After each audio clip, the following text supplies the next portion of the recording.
I'm Samantha Kalman. I'm an independent in Seattle. I don't exactly have a job title. I'm kind of a founder, kind of a director, kind of game designer and programmer.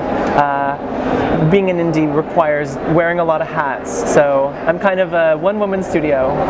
For the last 2 years I've been working on a musical performance puzzle game called Sentris. It was kickstarted and it's on Steam Early Access now.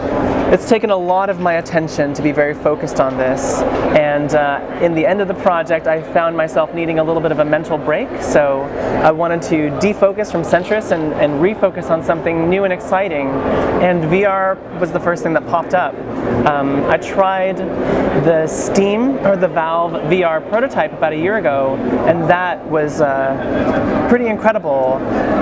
It converted me from a skeptic to a believer kind of in one shot. I've been keeping an eye on things since, and I noticed that John Carmack is working on Gear VR as kind of like a primary project, so that said something to me that mobile VR could be really exciting. I decided to get a Gear VR for the S6 and just start experimenting and learning and playing with being creative with it. I think there's a lot of space for VR experiences that defy definition of games. Artistic integrity inside a virtual space I think has a lot of value, and there's a lot of experimentation that I think could be done. I think there's going to be a market for experiences that are simple and expressive and not necessarily full of rules and mechanics and cinematics and characters, but are just nice spaces to be, almost like meditative spaces or something to watch, something that's pleasing.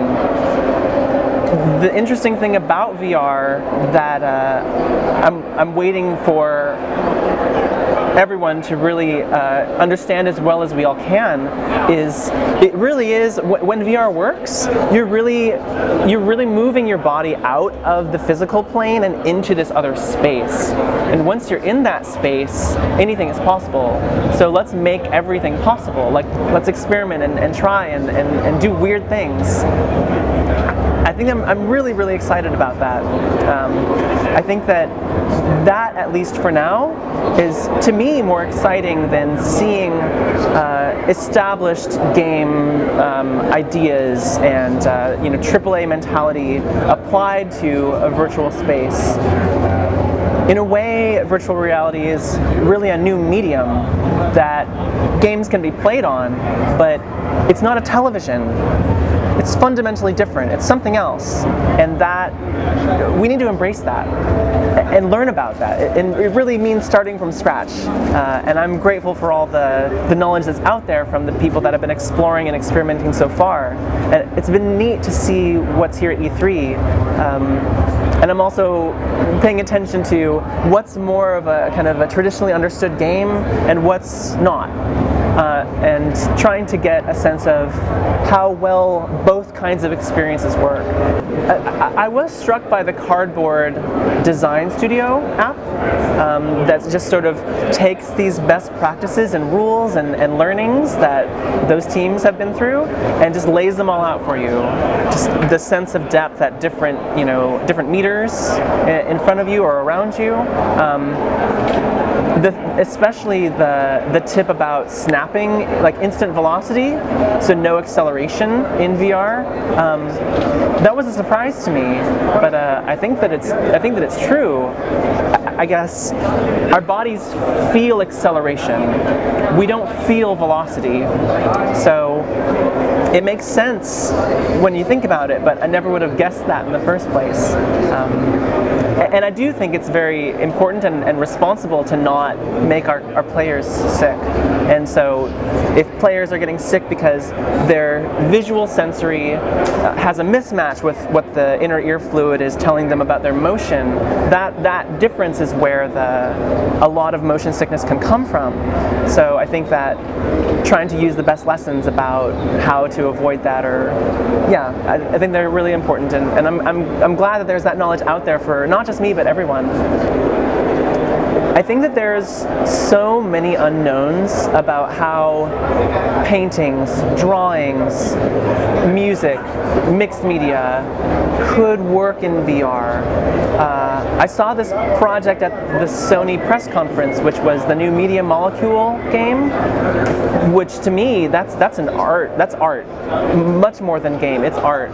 And when I think about that, what they're doing with that, it would be incredible in VR. I want to see it in VR, and that's utilizing, puppeteering and clay and other materials, paint, and even filmmaking and cinematic language, and music, all of these things.